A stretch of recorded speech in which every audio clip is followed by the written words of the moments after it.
this video will give you a very short recap of the benefits of the ABARTH over the Suzuki Swift Sport hybrid that I have.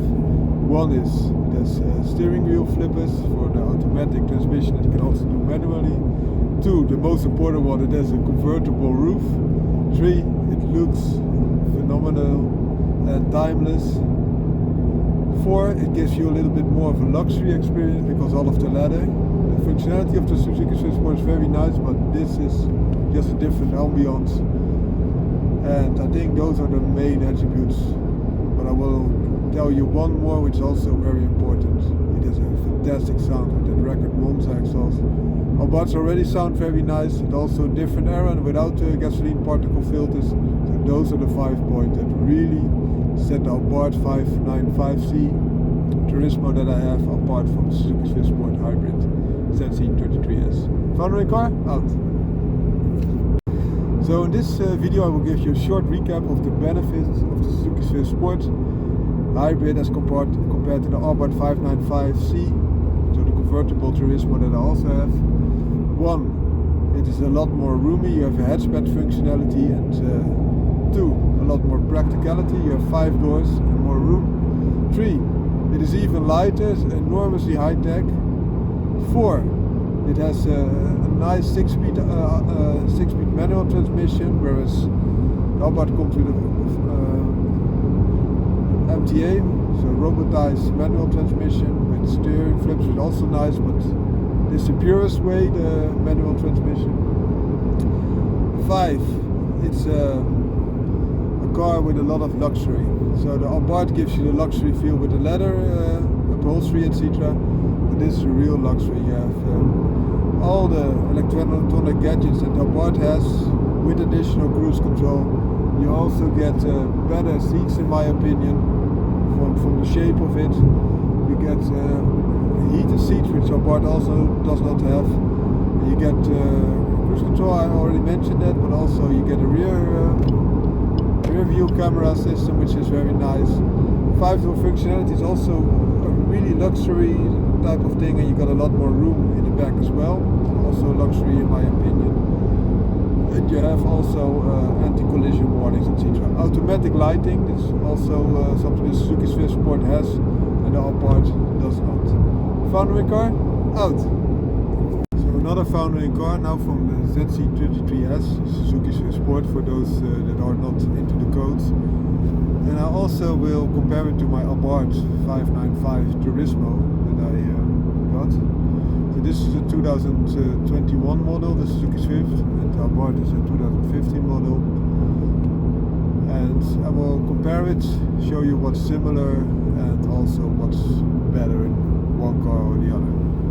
So you might already know my Suzuki Swift Sport quite a bit, and the ABARTH is a little bit newer, so I will tell you first why I got it.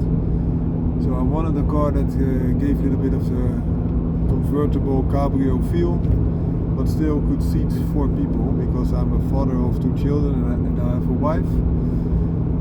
So you need at least a 2+2 configuration. And then I also wanted something that was a little bit additional, because Suzuki Swift Sport is already a very nice hot hatch. ABARTH also makes very nice hot hatches.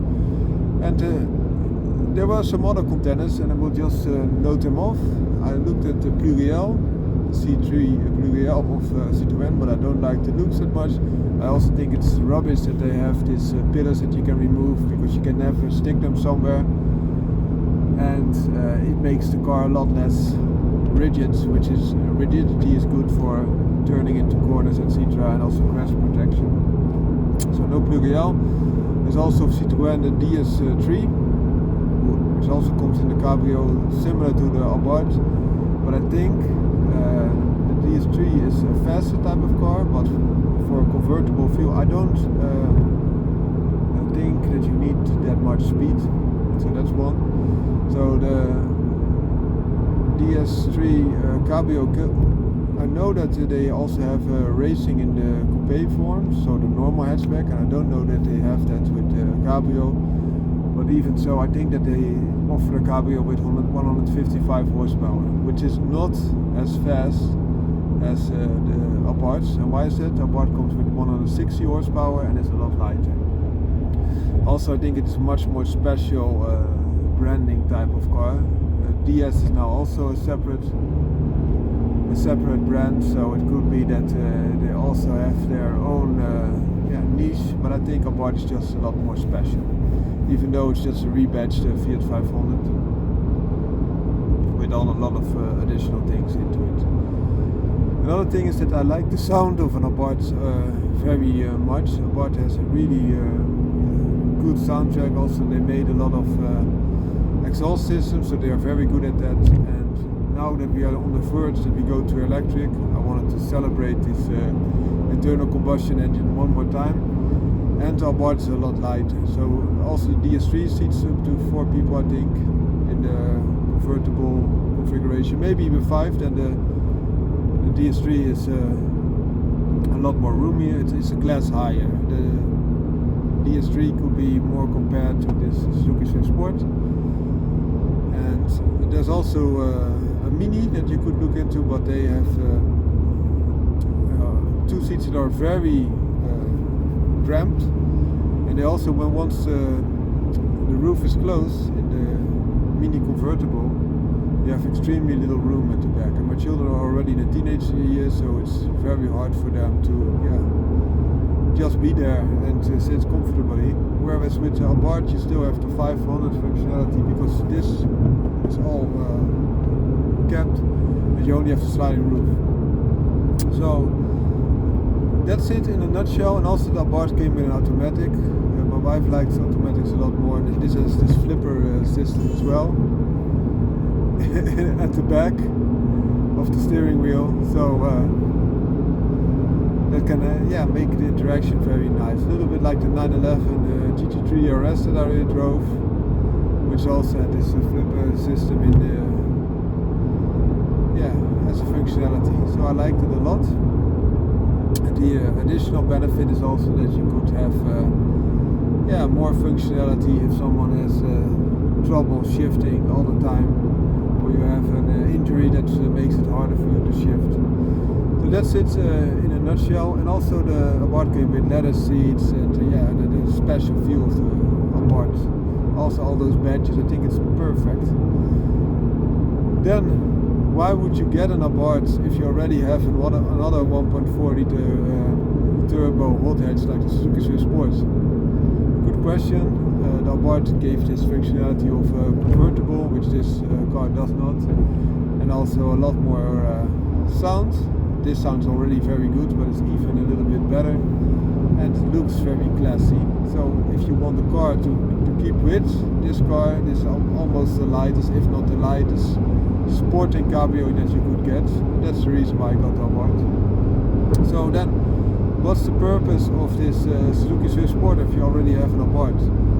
Suzuki Swift is one segment higher, so a roomier car, a lot more practical, so to say, and a true hatchback, so you can move bigger items with the Suzuki Swift Sport. And also when you pick up, for example, the children, this is a lot more roomy and also easier, especially when it's raining. You don't.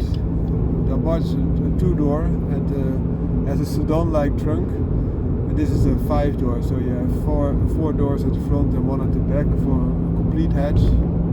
And also, if people need to get in or out of the car, this can be a lot more quick in the Suzuki Swift Sport as compared to the ABARTH. Also, Suzuki Swift Sport is extremely reliable.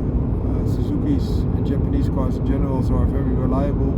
Also come with a lot of warranty out of the fabric, so that's a good thing to have, in my opinion.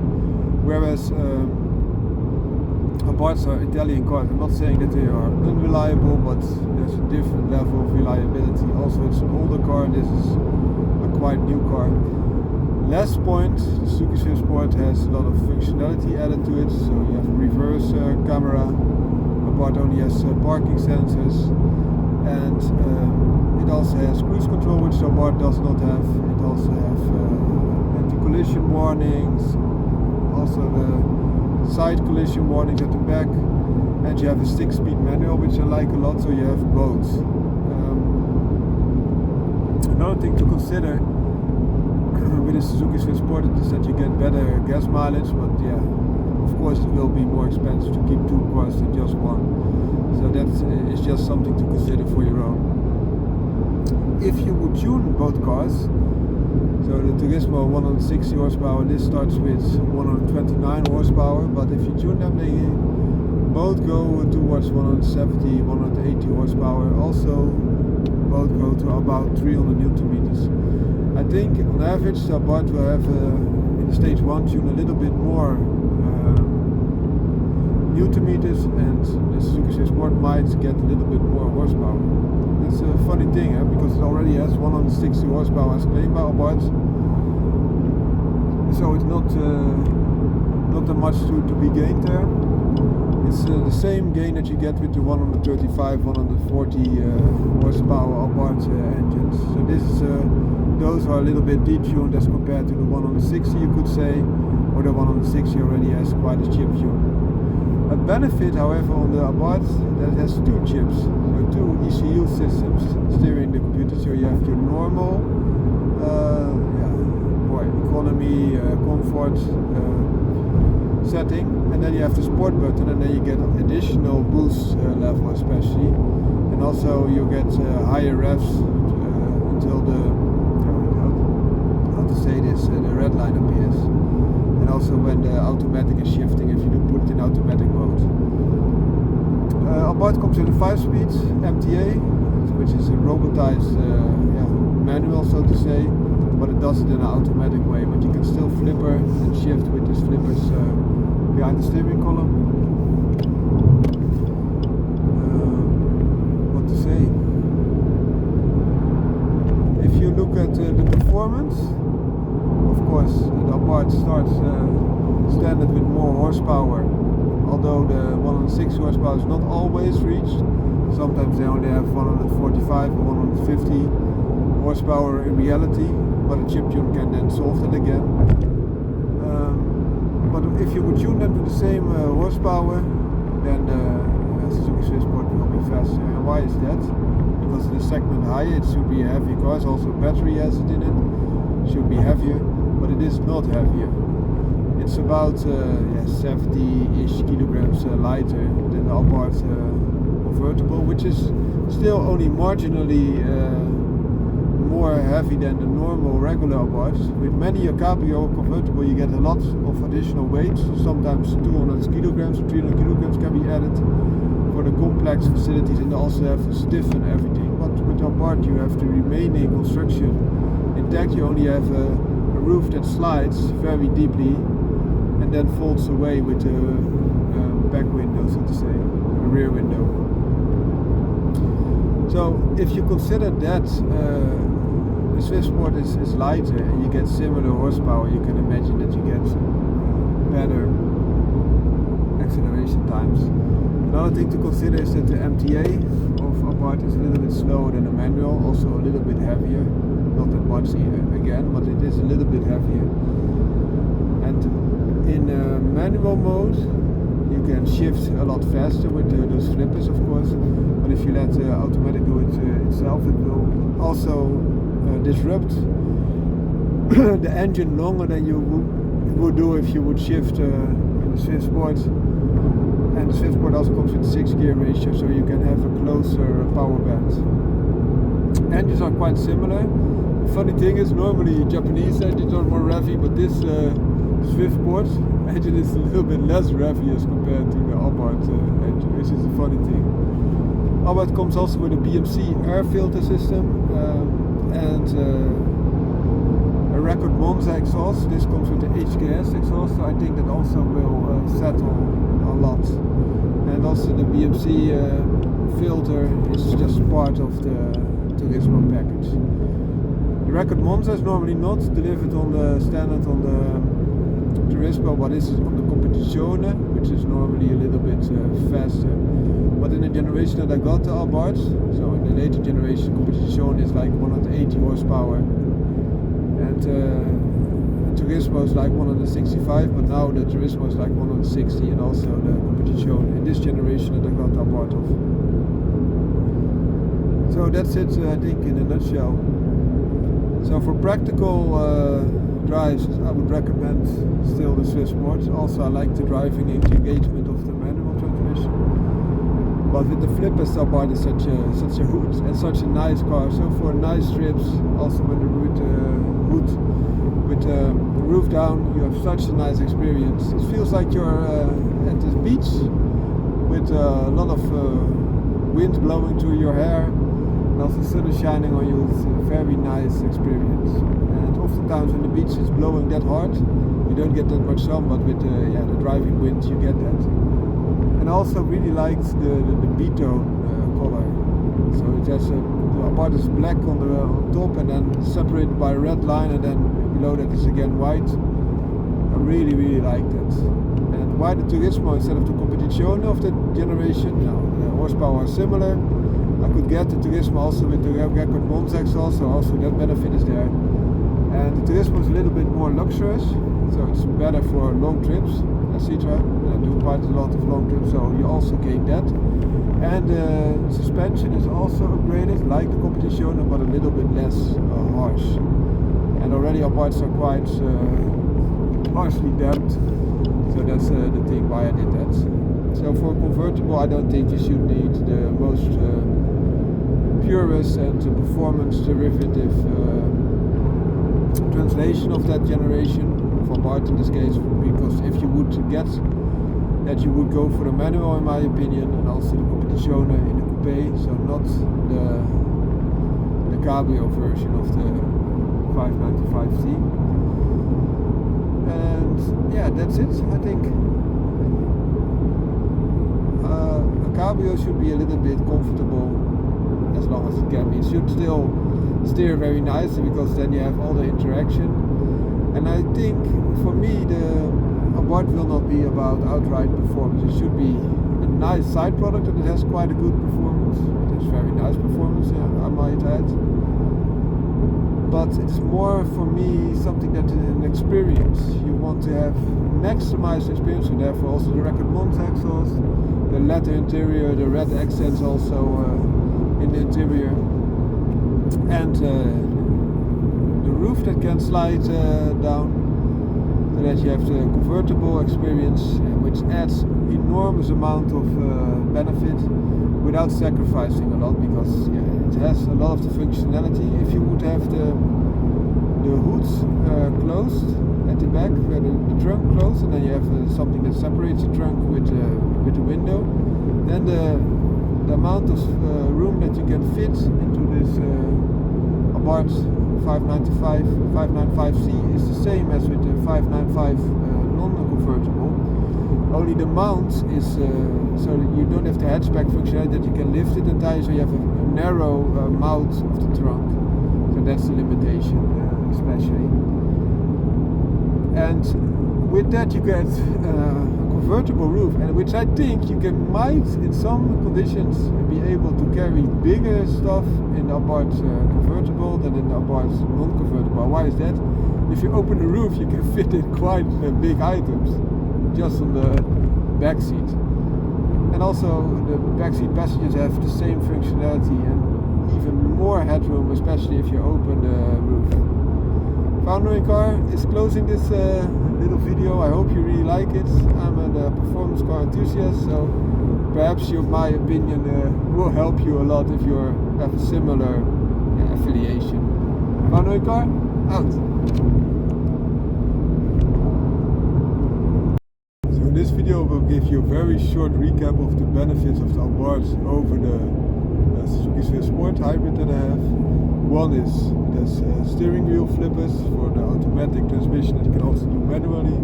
Two, the most important one, it has a convertible roof.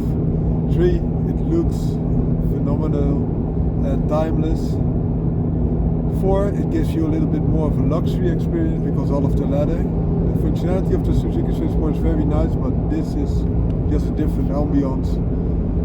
And I think those are the main attributes. But I will tell you one more, which is also very important.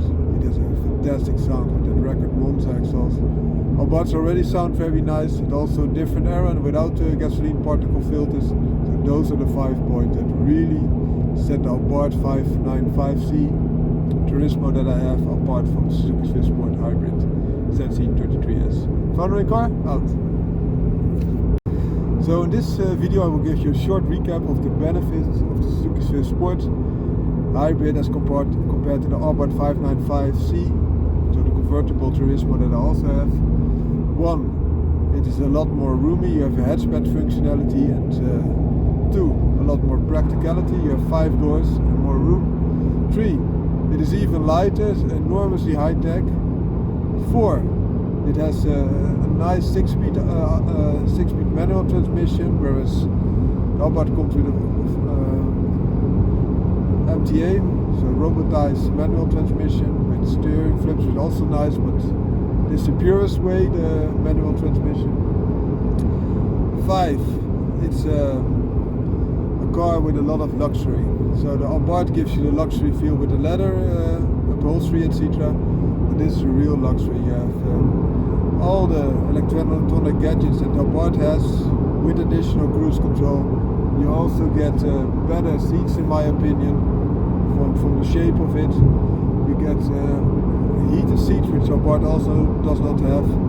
You get cruise control, I already mentioned that, but also you get a rear view camera system, which is very nice. 5-door functionality is also a really luxury type of thing, and you got a lot more room in the back as well. Also luxury in my opinion. And you have also anti-collision warnings, etc. Automatic lighting, this is also something the Suzuki Swift Sport has and the ABARTH does not. Foundering car, out.